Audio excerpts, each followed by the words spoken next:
Selam aleykum, xırlı akşamlar, Saygılar teлеканалының телесережелері Сейф Атайыр Қырымның сесі яйында olmalı деген марафонны seyretесiniz. Студияда sizler için мен Гүлсім Халилова çalışam ve bugün esas Қырым ile bağlı, Қырымның қайтарылуы ile bağlı ve Қырымда alıp geçken hadiseler ile bağlı meselelerini müzakere edecekmiz ve men yayınımızga advokat Emiliaga Korbedinovna bağlap bugün semirdeşimiz Enver Bey Topçuğa çakmağanı sebebinden işgalcilerinin mahkeme kararı ile 40.000 ruble para cezası çıkarılganı meselesini laf etmege isteyim. Emil Ağa, selam aleyküm. Aleyküm selam. Emil Ağa, Enver Topçuğa şimdi 40.000 ruble para cezası verilgen çakmağanı maddesi boyunca böyle kararını bekley ediniz mi ve ne vakit şikayetke vereceksiniz, şikayet verme imkanı var mı? Это ожидаемый был приговор абсолютно в тех реалиях, в которых мы сегодня находимся. Конечно же, мы будем обжаловать это несправедливое решение по этому абсолютно абсурдному уголовному делу. Будем это обжаловать для того, чтобы в дальнейшем уже передавать в международные суды это дело и там, как бы, так скажем, искать адекватного решения. Şunu sormağa isteyim, ya Enver Bey'ni kimge ve neni çakmağanında kabahatladılar? Yani bu davanın esası, yani nede tura işgalciler nege esaslanıp şimdi bizim semirdeşimizge böyle akaretlerini reva koreler? Это абсолютно абсурдное обвинение в том, что якобы Энвер знал о каком-то человеке, который находится в Сирии, воюет в Сирии и так далее, и так далее. Все строится, опять-таки, на показаниях секретного свидетеля, которого мы не видим и которого голос изменен. И все строится на аккаунте соцсети ВКонтакте, где какой-то человек пишет Энверу, скидывает ему какие-то фотографии, вот, и на этом строится все обвинение со стороны ФСБ. Здесь примечательно, что обвиняются 4 наших соотечественника, один из них это гражданский журналист, и это первые такие пробные шары, можно сказать, накатывание таких уголовных дел для того, чтобы с другой стороны оказывать давление на народ. Заявление, по сути, обвиняется в том, что не написал заявление ФСБ по какому-то абсурдному, по какой-то абсурдной ситуации. Я со своей стороны хочу спросить, где тогда ответы на наши заявления по поводу похищения людей, по поводу насильственного вывоза из Крыма, по поводу остальных пыток и так далее, и так далее. Мы же пишем эти заявления, а где на них тогда ответы? Где эти уголовные дела в отношении действительно виновных лиц? Этого нет. А сегодня ФСБ сделала виновным Энвера Топчи по абсолютно надуманному обвинению. Ve şunu sormağa isteyeyim, Emil Ağa, benim bilgenime göre şimdi elbette ki siz şikayet davasını vereceksiniz ama ne yazık ki şikayet davalarını işgalciler kabul etmeyi ve mahkeme kararını değiştirmeyi bu davadan sonra benim bilgenime göre şimdi semirdeşlerimiz endi Enver Ağa Topçuğa böyle maddi yardım desteğini toplamağa başladılar. Doğru mu bu? Doğru. Allah'a çok şükür. Люди не остаются в стороне. Когда я выходил из суда, я уже видел, как Джемат собирал деньги на штраф, да, чтобы помочь Энверу Топчи оплатить этот штраф как бы на будущее. Вот когда вступит в законную силу этот несправедливый приговор. И, конечно же, Аллаха чох шукур, мы видим, что сколько бы лет, вот 7-8 год идет этого несправедливого притеснения, но Джемат, наш народ, он никогда не остается в стороне и любыми способами поддерживает таких вот людей, которых преследуют. И, конечно, это очень радует.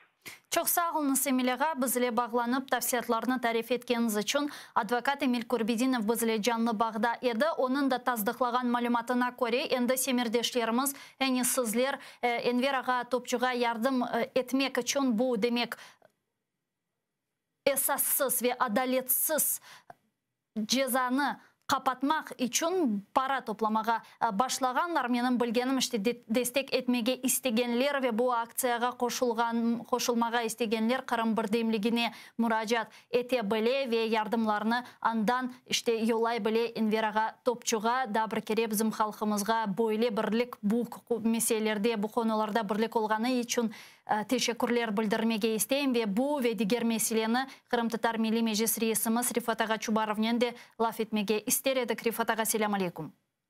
Hayırlı akşamlar. Rifat Ağamna, şimdi Emil Ağa Korbidinov'nun aytkanlarını dinlediniz. Bugün demek bizim semerdeşimiz Enveraga topçuğa böyle çakmağanı dava maddesi boyunca 40.000 ruble para cezası çıkarıldı. Ne dersiniz? İşte Emil dostumuz advokat olarak çok şeylerini orada anlattı. Gerçekten de bu Rus işgalcileri insanlarımızı öyle durumda koymaya tırışarlar ki etrafında ne olsa olsun sen gelip mutlak bu FSB ofislerine insanlara çakacaksın. Böyle kabayatları böyle olmasa da ama uyduracaksın.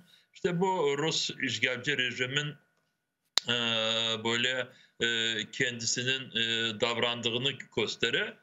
Ama şimdi bunu kozogna almaya gerek. Aslı Rusya'nın kendisinde şimdi durum çok zorlaşa ve bunu arkadaşlarımız körediler ve Moskova'ya da diğer taraflarda ne kadar bu durum zorlaşsa anlaşıldı ki işgal edilgen topraklarda daha ziyade baskınlar olacak ve buna hazır olmaya gerek. Yazıklar olsun. Rifat Ağa, keliniz şimdi beraberlikte Tunev'in Ukrayna prezidenti Vladimir Zelenskiy'nin imzalagan Kırım stratejiyası, Kaytarılov stratejiyası ve reintegrasiyası vesikasını beraberlikte analiz yapayık, böyle müzakere eteyik. Tunev'in demek bu vesika endi çıktı ve açık böyle şekilde biz onu okuma imkanımız var. Biz şimdi Kırım seyreti, Kırım Tatar halkımızın Milli Meclis yani temsili organının reisi olarak halkımıza anlatınız. Bu vesikaga kullanmalımız mı, sevinmelimiz mi? Bu vesika bizlerge Kırım'ın kaytarılığına umut verir mi? Şimdi bu Tunev'in Ukrayna Cumhurbaşkanı'nın emrinin açıklanan stratejiye böyle yazılı olarak bizim için böyle bir apansızdan bir doküman değil. Çünkü bizde bu yazılar evvelden vardı. Çünkü onun etrafında bizler birlikte çalışmıştık. Ve sizler şimdi kolunuzda olan sizin bu yazı stratejiye, yazılı olarak stratejiye ve bizler birinci varyantlarını size şimdi göstersek edik. Arasında çok büyük farklar var. Farklılık var çünkü birinci varyantlar aslı böyle kozogune böyle bir gerçek bir doküman gibi böyle korunmaz idi. Ama ben tab 11. Mart'ta bu Ukrayna Milli Güvenlik ve Savunma Konseyi'nin ya da RNBO'nun toplantısından sonra 11. Mart günü akşam kendilerimizin duygularımızı açıklamış edim ve ondan sonra sizler de sağ olunuz haberler yaptınız ve daha bir kere de bunlarını şimdi tekrarlasam böyle söylemeye mümkün. Bizim bazı tekliflerimizi kozoguna aldılar ve bu yazının içine gidirdiler. Ama hem prinsipiyel, bize göre hem prinsipiyel tekliflerimiz şimdi bu yazının içine, dokümentin içine gidirilmedi ve işte böyle söyleyebilirim. Ama siz dediniz ki buna kullanmak gerek mi yoksa aynı ters böyle bir açılanmak gerek. Benimce kullanmasına da böyle balaban bir sebebi yok. Ama böyle başımıza bilmeyim kul tokup da böyle bir açılanıp oturmaya sebep de yok.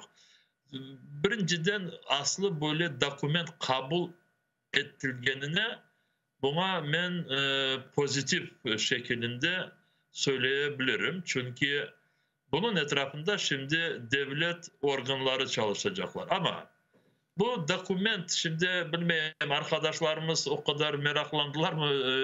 Tünevinden Tünevinden akşam çapıp da bu internette bu stratejiyle tanış oldular mı? Ben emin değilim.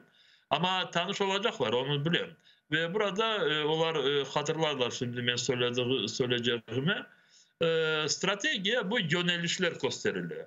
Devlet nasıl yönelişleri kozoguna alıp bu yönelişlerde neler yapabilir de Kırım'ı Rus işgalcilerden tezce azat edilmesine.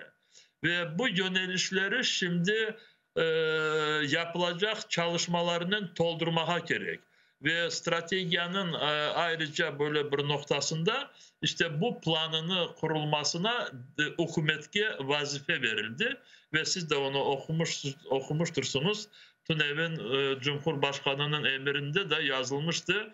Hükümet 3 ay devamında bu stratejiyanı yerine getirmek için işte plan hazırlasın ve bu planı kabul etsin hükümetinin toplantısında. Kısmet olsa yakın günlerde biz hükümet azalarının bu sebepten konuşacak ve stratejiye gidirilmegen bizim bu tekliflerimizi biz hükümetinin planında geçirmesine tırışacak. Ya nasıl maddelerde bu bizim meselelerimiz kırsetileyecek? Yani benim sizin de kaydetkenizge göre demek bu stratejiya yönelişini yani istikametini belgiley ve eğer Kırım Tatarlarının işte adı geçken maddelerini alacak olsak onlardan iki maddesi bu böyle medeni meselelerini işte kaplap ala ve sadece sonki işte sayfelerde bu endi böyle beklentiler içerisinde böyle bir punkt var.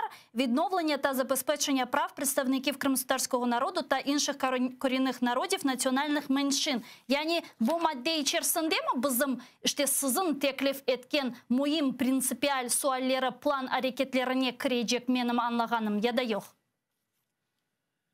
Şimdi bakınız devlet hükümetle çalıştığımız vakit onun planlarına bizler konkret olarak kanunların leyhalarını bu planda gösterip ve ne vakit Ukrayna parlamentosundan kabul edileceğini bu planlara grafik şeklinde şimdi koymaya biz hazırlandık ve hazırız ve inşallah bu planlar öyle de dizilir. Siz şimdi ben biraz açıkladığımı böyle beklesiniz de ben sonlanacak belki açıklamam ama bazı şeyleri açıklarım. Bu vaxtacak sizler bilirsiniz 3 kanunların leyhaları hazırlanmıştı bizim taraftan. Ve en önemlisi bu Ukrayna Anayasasında Kırım'la bağlı değişmeler gidirilmesi ve Kırım Tatar muhtariyeti kurulması için orada bilirsiniz devamlı çalışmalar alıp varıldıydı ve bu değişmeleri biz leyha olarak hazırlamıştık. Onunla da beraber iki tane kanun, birincisi Kırım Tatar milletin statüsü hakkında, ikincisi ise Ukrayna'daki Tamırlı milletleri hakkında, halklar hakkında. İşte bu üç kanunu bizler da Poroshenko zamanında bunlar paket olarak böyle birlikte parlamentodan geçirilmesi bizim için çok önemliydi. Çünkü eğer bu kabul edilecek kanunlar ya da şimdi leyha şeklinde olan bu kanunların leyhaları onlar birbirlerini böyle doldurarlar, birbirlerini anlatarlar. Çünkü misal için siz anayasaya böyle bir cümle bile gidirdiğiniz vakit bazı milletvekillerine buna kol tutmak için çok şeyler anlatmaya gerek. Bunlarını anlatmak için onlar bu anlatacağımız ya Ukrayna kanunlarında oluşu gerek ve siz dersiniz ki böyle kanunlarda bu meseleler açıklandı ya da eğer Ukrayna kanunlarında bu meseleler bu vaxtacık da gösterilmemiş olsa siz yeni kanunlar kabul etişiniz gerek. O sebepten biz dedik ki bu Ukrayna Anayasasına değişmeleri kolaylıkla kabul edilmesi için bu iki tane kanun yardımcı olarak iki tane kanunun leyhaları yardımcı olarak işte yanında olsunlar. Çünkü Ukrayna Anayasasına diğer meselelerden böyle değişmeler getirdiğimiz vakit bu paket sisteması kullanılmış idi. Paket degenim işte birlikte kanunlar birlikte. Ama biz bunu çeşitli türlü sebeplerden becermedik. Ben şimdi becermediğimiz vakit kabahatını kendilerimize almayayım ama işte siyasi durum öyle geldi, bu kabul edilmedi. Şimdi bu Ukrayna parlamentosuna yeni sayılar ötkərilgen son burada tek bir güç, siyasi güç, Sluga Narodu çokluk kazandı. Ve çokluk bir güçte olduğu vakit her bir kanunun kabul edilmesi biraz kolayca görünüyor. Ve biz bir sene devamında Cumhurbaşkanı'nın bu kanunlar işte böyle paket şeklinde geçirsin diye böyle bir diyalogdaydık. Diyalogda dediğimiz vakit işte bir 3 kere konuşmuştuk bu meselelerde. Bu 19. seneden eğer şimdi hesap etsek.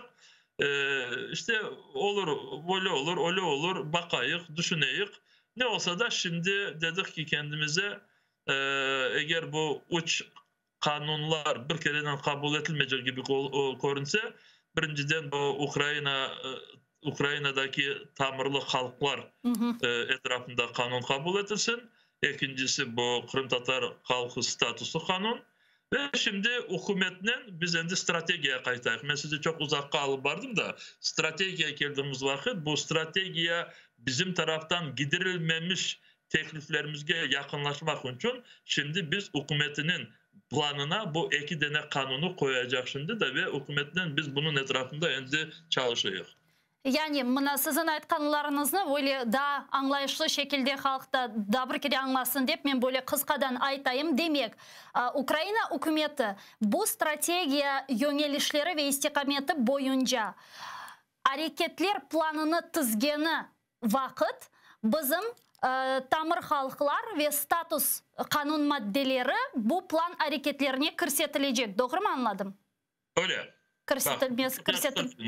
Çok kıskanan söylediniz. Ben o kadar becermedim. Ve demek bu plan hareketlerini yaparken de bu kanun leyhaları bizim sizin hazırlagan kanun leyhalarınız mı ya da endi ayrı nazirlikler bu kanun leyhasını hazırlayacak ve bizim meselemizle hangi bir nazirlik uğraşacak?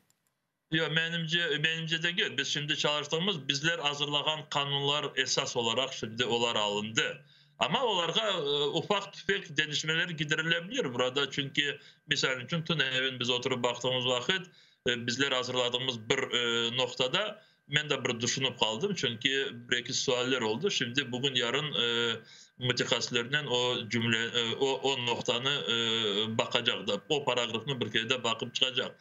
Bizler hazırlanan leyhalar esas alına ve onların çalışacaklar. Bu stratejiya benim anlaganyma göre 5 yıllık müddetke belirlengen, doğru mu Rifat ağa?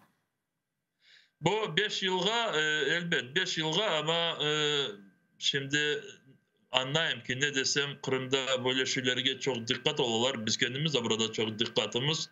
Şimdi endi Kırım işgal olganına 7 sene geçti. 8. seneye gittik şimdi. Hiç istemez dedim 5 seneden sonra daha bir kere de bir strateji kabul edilmesini. Çok isterdim ki bu şimdiki kabul edilen strateji bu tek bu olsun da bundan çıkayık da ve Kırım'da hepimiz kavuşayık ama durum gösterecek işte durum gösterecek. Bu stratejiye geldiğimiz vakit ben de bir şeyini de açıklamak isteyeyim de bu stratejiye şimdi yazda ya da bu Ağustos ayında olacak Kırım platformasındaki konuşupke böyle bir adım gibi. Strateji kendisi de ayrı bir doküment. Eğer bu konuşu olmasa da bu stratejiye gerekirdi ve kabul edildiği ben de gene de diyeyim bu böyle bir pozitif bir adım. Kabul edilgeni. Bizim bütün oraya tekliflerimiz gidirilmediği benim için bu stratejiyi zayıfleştirdi.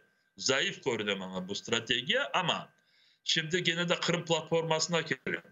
Ben bunu bu Ukrayna Milli Güvenlik ve Savunma Konseyi'nin toplantısında söyledim. Bizler dedim bu stratejiyede hem Ukrayna toplumuna hem bu bütün bizim uluslararası partnerlerimizle ya da bizi destek eden devletlerge biz bu stratejinin anlatışımız gerek. Kırım'ın geleceği nasıl olacak? Rus işgalcilerden azat edilgen sonra ve Kırım'ın geleceğinde onun Tamirli milletinin, Kırım Tatar milletinin geleceği nedir? Eğer stratejiyada bu suallerge cevap verilmese, dedim ben kendi çıkışımda, o vakit dedim bizim bu partnerlerimiz, dünyada bizi destek eden taraflar buna da biraz şüphelenirler dedim. Ve şimdi biz bunu anlatmaya çalışıyoruz. Büyükelçilerle konuşuyoruz ve diyoruz ki bizim bu stratejiyle bağlı tekliflerimiz böyleydi ve siz de bu bizim tekliflerimizin taraftarı olsanız faydalı olur deyip onlarını anlatmaya çalışıyoruz. Bu strateji şimdi aşikar tarafı var, kapalı strateji var mı? Kapalı var, onu ben şimdi size hiçbir şey onun etrafında söylemiyor olmam. Çünkü... Ben zaten istemeyeyim söylemenizi çünkü gizli, zaten o yüzden kapalı, sadece sorayım var mı diye. Ama bakınız o evet orada askeri meseleler, ekonomi meseleler ve diplomasi meseleler orada hepsi var. Şimdi bilirsiniz bu açık stratejiyada aslı ben sonki bu günlerde ve Tünevin ve bugün de bundan o günde de bir hafta evvelsi işte toplantıdan sonra stratejiyanın etrafında çeşitli türlü böyle derece kritik okudum, duydum insanlarımız tek Kırım Tatarlardan değil, diğerlerinden de tarafından gerçekten de bu açık stratejiyanın açık kısmı şimdi bu Ukrayna'nın işte isteğini, hakkını ve yapacağını gösteriyor. Ama nasıl yapılacak o hepsi gizli kısmında. Mına bizim meselelerimizin stratejiya, yani sizin tekliflerinizin stratejiya körsetilmemesini zayıflık dep adlandırdınız. Sizin fikriniz Cerifat ağa, ne için hakikaten de bu meseleler, yani sizin teklifleriniz, aynen sizin teklif etkeniniz cümle gibi körsetilmedi? Burada çok şeyler söylemeye mümkün ama hepsinin kafasına böyle onların düşüncelerine varıp kendin böyle parmaklarından onları tutmasın. Benimce sakıntıları var. Ve bazı bu işte mütehassisler işgal edilgen topraklarını yeniden azat edilmesine zararlar yapmayık deyip Kırım Tatar meselelerin bazı yerlerini dersin ki gelecekte Kırım'ı azat etmesine bir türlü kedir eter deyip böyle düşünceler ben duyam. Bana betme bunu söylemeydiler. İşte bilirsiniz bu yanlış böyle stereotipler, yanlış fikirler Tünevin olgan 5 sene evvelsi, 15 sene evvelsi olgan çok düşünceler, yanlış düşünceler bugün de olar yok olmadı. Misal için bizge Kırım'ı tek toprak olarak kaytarmak değil, bizge orada insanları kaytarmak gerek. Her bir insanın orada kendilerinin işte akılları, düşünceleri var ve bu insanları biz Ukrayna'dan uzaklaştırmayık da ve o sebepten eğer Kırım Tatar milletinin gerçekten de olgan hakkını şimdi biz birinci sıraya ya da birinci plana çıkarsak o zaman orada Ukrayna'ya düşmanlık yapacak insanların sayısı çoklaşacak deyip öyle fikirler ben duyam. Ama tek bu fikir değildir diyeyim. Başka fikirler de var. Ben şimdi size bir şey söyleyeyim ki bu ama burada ben yarın deseniz bunu size kim söyledi ben bu kişinin adını söylemeye olmayacağım. Ama bu 2019. seneyecek bu bizler hazırlayan leyhalar kabul edilmediği sebeplerin içinde işte bu Moskova'nın baskınları da var diyen kişiler şimdi Ukrayna siyasetçilerin içinde varlar. Diyeceğim Poroshenko zamanında bu Ukrayna hakimiyetini şantaj yapmaya bu Kırım Tatar mevzusunun ve bu Kırım'ın statüsüyle bağlı meselelerinden Moskova bazı diğer meseleleri çözülmesinde şantajlar yapmış iken. Öyle fikirler bazı ben çok işangan siyasetçiler ve bizden beraber çalışkan kişiler söyleyler. Ama ne kadar gerçek böyle fikirler, bunu söylemesi şimdi zor. Ama bunu gerçekten de söylemeye gerek. Moskova Kırım'ın geleceğine çok dikkat etti ve bu dikkat her aydan daha çok ziyadeleştiğini biz duyayık. Çünkü Moskova sonunda, ya Rusya, Moskova degenim Rusya sonuna dek Kırım'ı kendi içerisinde kolunda tutacağına emin değil.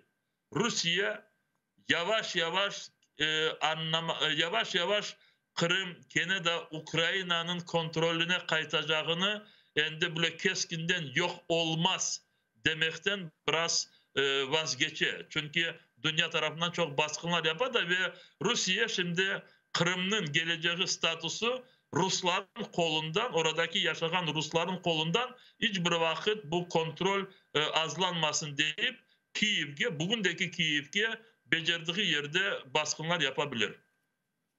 Zaten mantıklı da. Mına Kırım'ın geleceği dep aytınız da şunu soracak edim Rifat ağa. Men elbette ki siyasette bu strateji kurulması vesikaları ve ilahri men bu meselelerde mütehassıs değilim. O sebepten biraz yani bunu da belgelemeye isterim, anlamaya isterim. Bu vesikada demek bu stratejiyada hakikaten de çok fazla, çok gerekli böyle deklaratif maddeler var. Men okuganım vakit sanki dersin böyle onun rezolüsyasını okugan gibi oldum ama böyle konkretik şeyler ne yazık ki yoktur. Yani konkretika olmamalı mı? Misal olarak Kırım reintegrasyası, yani Kırım'ın geleceğini biz nasıl göremiz? Kırım deokupasiyası olganından son Kırım nasıl şekilde Ukrayna'ya kayta? Misal olarak anda işte Ukrayna sınırlarını bozup Kırım'ın böyle işgalini resmileştirip anda koçken insanların akıbeti ne olacak gibi suallerge cevapının olmaması bu stratejiyada bu doğru mu? Şimdi gene de bu yapılacak çalışmalarımızda size dikkat edeyim de inşallah bu siz söylediklerimiz bu konkret ya da işte her bir yapılacak adımlar, çalışmalar bu hükümetinin planında biz onlarını işte hepsini sıra sıra yazmak için, gidirmek için orada tırışırız. Siz söylediğiniz çok şimdi doğru çünkü siz bilirsiniz ben bazı yerlerde açıklansam böyle biraz sert de değil de çok açıktan konuşuyorum eğer açıklansam. Ve misal için bu bizim tekliflerimizden birisi tek Kırım Tatarların statüsünden bağlı olmayan bir teklifimiz var idi. Onu da kabul etmediler. Evet. Misal için bu stratejiyada böyle bir kerimli prinsipi degenim işte bu esaslanacak prensipler diyen böyle bir bölge var. Ve orada yazılmış ki işte bu Kırım azat edilgeninden sonra bütün bu Kırım Rusların kolunda olduğu vakit orada bütün bu hukuki çalışmalar ya da bütün oradaki anlaşmalar, alışverişler ve ilahire onlar hepsi tanınmayacak. Çünkü Ukrayna'nın kanununa göre yapılmadı. Bu yaxşı bir madde. Gerçekten de ben buna kol tuttum ve dedim ki biz bu maddeni biraz devam etmeye istiyoruz. Ve biz devam ettiğimiz vakit ve biz onlara yazılı olarak bir böyle cümle gösterdik. Dedik ki bütün fizik kişiler kimler Kırım işgal olduğu vakit oraya gelip yerleşti ve da yerleşecek. Kırım azat edilgen sonra onlar hepsi Kırım'dan mecburi sürgün edilecekler. Kendi vatanlarından sürgün sözü yoktur orada.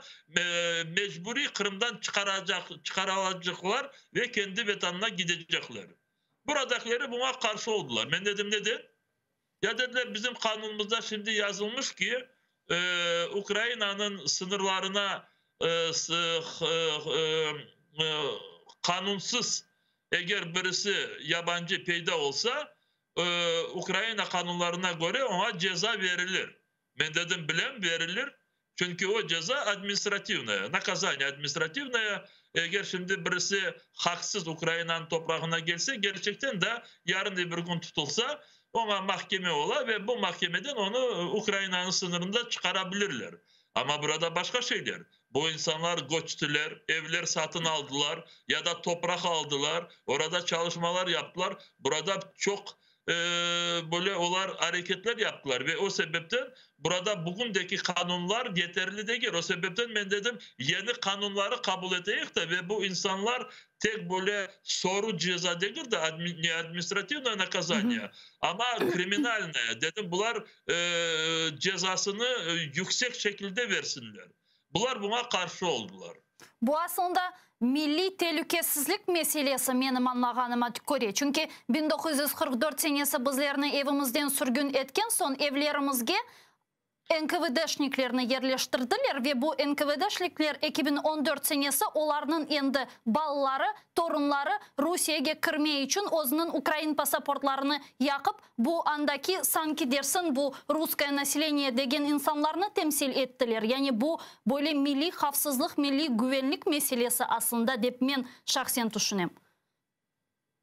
Doğru öyle bir paralel göstermeye mümkün ama şimdi ben söylediğim fikir burada Ukrayna toplumu da aynı bir fikir değil. O sebepten şimdi hükümette ya da bu Ukrayna Milli Güvenlik ve de Savunma Şurasında ya da konseyinde bunu anlamayan kişilerge tek esaslanmayık da şimdi Ukrayna toplumundan siz sorasanız şimdi bu işgal edilgen toprakka gelip yerleşkenlerin gelecekte azat edilgen son bu topraklar onların ne yapacak deseniz size birisi yerinde kalsınlar. Hakları var deyin kişinin siz bulunmazsınız. Hepsi diyecekler kendi vatanlarına gitsinler. Öyle de olacak.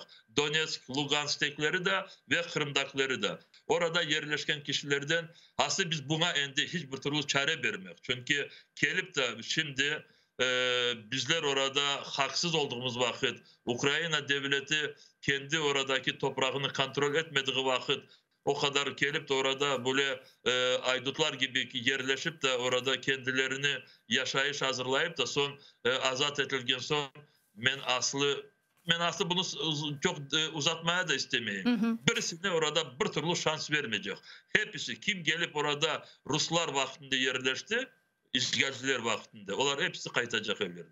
Rifat ağa ve son olarak bir iki dakikamız kala bu Kırım stratejisi vesikasının 5 yıl içerisinde yerine getirileceğine umut besleysiniz mi? Şimdi bakın siz her vakit bana böyle sorular sorarsınız. Buna oşayan sorular yok ama tek hakkınızda gör. Çünkü böyle sorulara hepimiz cevaplarını birbirlerimizden arayık ve birbirlerimiz söylediğimize çok dikkat edeyik. Şimdi bakınız elbette hepsi Allah'ın yardımından ama kendimiz davranmasak, kendimiz eğer bir bugün becereceklerimizi yapmasak, kendimiz daha yüksek böyle bu sorularımızda da isteklerimizde daha yükseklikler göstermesek elbette ne bu stratejiye ya da diğerleri yerine geleceğine ben ümit etmez edim. Ben nege ümit etem kendi milletim işte kendimizin milletimize ve kendilerimize. Bu ümit etem degenim işte bu bizler garanti. Bizler ne kadar çok davransak, bizler ne kadar bunun sonuna çıkmak için hareketler yapsak, böyle stratejiler yerine gelebilir. İşte o sebepten ben bunu da söyleyeyim. Siz bunu burada men, sen, diğerleri demek değil. Bütün bizim arkadaşlarımız Kırım Tatar Milli Meclis azaları Mustafa Ağamız olsun. Ukraynalılar da binler ne söylüyorlar. Kırım Tatarlar eğer bütün yapacaklarını yapmasalar ya da Kırım Tatarların bütün isteklerini Ukrayna devlet olarak isteklerindeki de bütün haklarına Ukrayna devlet olarak yol açmasa Kırım'ı yeniden Ukrayna'nın kontrolüne kaytarması pek çok zor. Diyeceğim Kırım Tatar milleti kökenli millet olarak, tamirli millet olarak Ukrayna'nın kendi toprağını kendisinin kontrolüne kaytarmasına garanti. Başka garantiler bu dünyada yok. Büyük teşekkürler Rifat ağa bizle bağlanıp suallarımızga cevap bergeniz için. Kırım Tatar Milli Meclis reisimiz Rifat Çubarov bizle canlı bağdaydı. Saygılı arkadaşlar, men ise bu bölükni yekunlemek mecburiyetindeyim. ATR telekanalından ayrılmanız zaman informasyon programması yayınımızdan devam edelim.